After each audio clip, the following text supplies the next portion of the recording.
Thank you for subscribing to the channel. It means a great deal, and for those who haven't subscribed yet, only take you a second. Hit that subscribe button for me, please.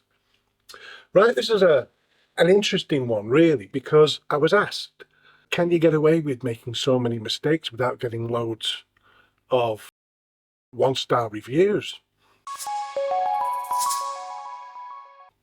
Well, no, you can't. You suppose simply you can't. Your work has to be so polished that there'll be very few errors, if any at all. But it does happen. It happens with the best of them. You'll find errors in some of the great novels that you read, and you'll think, hang on a minute. And they still get great reviews. And that's because the story's compelling. The work, it makes sense. It's a great read. So, people are willing to forgive a few little errors, and maybe even quite a few errors, if they're glued to that book, if they're stuck in that story. But if your story's mediocre, if your story's okay, then those errors are going to be picked up on, and people will leave you some bad reviews. They may say, the story was okay, but then the errors get mentioned. And I was also asked, should you use accents and dialects, if you like, like country, regional things. So say, for instance, in Australia, someone might say, "G'day," or "G'day, mate," or "G'day, cobber." Now, that kind of thing you just wouldn't put in a book. It's too much. It's exaggerated. That's not to say people don't speak that way. I was brought up in Australia, and some people out in the sticks do speak that way. But it's not something you'd bother with. You may put "G'day," so that, and leave it at that, because then people know that you are an Australian in the book, an Australian character. But you keep it subtle. Otherwise, don't do it at all. Because, however, if I say, I don't know, the camera is looking at me. Now, if I read that out loud, and I'm an Australian, it'll sound different to someone reading it out loud who's English, but it still reads the same. Look at it how I would look at it, for example. Well, I'm saying that, but every writer's different, and that's what makes them stand out. They have their own way of doing things. So, this might not be yours. When I wrote these 5 books, and they're kind of a part of a series, well, they are a series, but they're different locations throughout. Lots of different locations, sometimes 20 in a single book of short stories. And it became mind-boggling. So I thought, no, I'm not doing it, because there's too many dangers. There's too many ways of upsetting people. And that brings me to another point. Stereotyping. Should you stereotype? Well, I'll tell you what, I wrote it all down here. I've got it all down. So I can just run through a few of these things with you. I've already mentioned to you about being gentle with any changes, with any accents or dialects.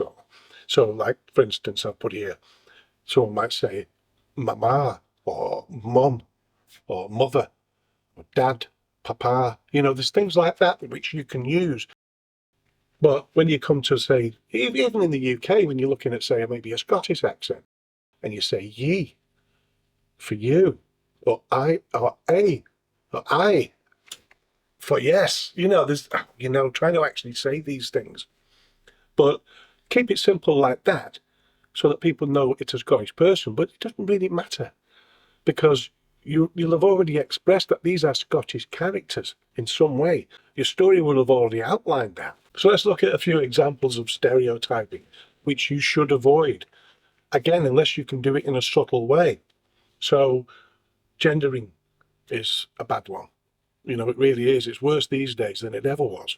So let's, for example, looking at women as stereotyped as emotional, nurturing, and better at multitasking, some will say. Men are stereotyped as being assertive, strong, and less emotional, angry in some cases.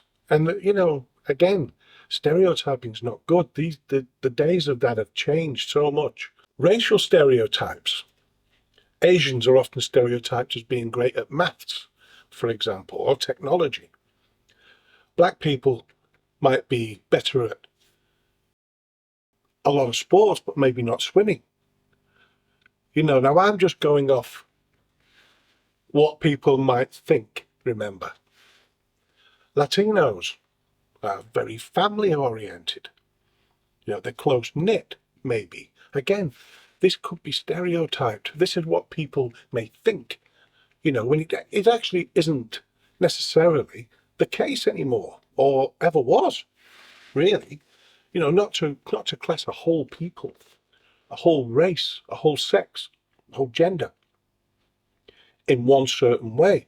Age stereotypes as well. Elderly people are often stereotyped as being frail, forgetful, or resistant to change. Well, I'm old, and yeah, I'm getting there. Frail, resistant to change. Actually, that's me. Well, you can't suggest that in your book, in your story. Not really. You can do it in a subtle sort of way to make it seem like they're old, but that's up to you. And you're going to have to use your imagination on a lot of these things. Teenagers might be stereotyped as being rebellious, lazy, or obsessed with social media. Now, most of us will think, well, yeah, but again, you can't do it. British people, stereotyped as being overly polite, drinking a lot of tea. Americans, loud, fast food. You can see where I'm coming from with all this. Occupational stereotypes. Lawyers are often stereotyped as being greedy and manipulative. Teachers might be stereotyped as strict, always being in control, or at least seeking control. Accents and stereotyping can add a lot to a story, and it's true, it can, but you've really got to know what you're doing. You've got to be an exceptional writer, and you've got to be experienced with doing things like this. Start off slow, learn how to do it without offending people, learn how to do it while not making mistakes throughout. So, my thoughts on stereotyping: don't do it. My thoughts on accents: keep it subtle or don't do it. My thoughts on mistakes and typos: make the story the best it can be. Think more about mistakes and grammar, typos, things like that, and getting a really great story out.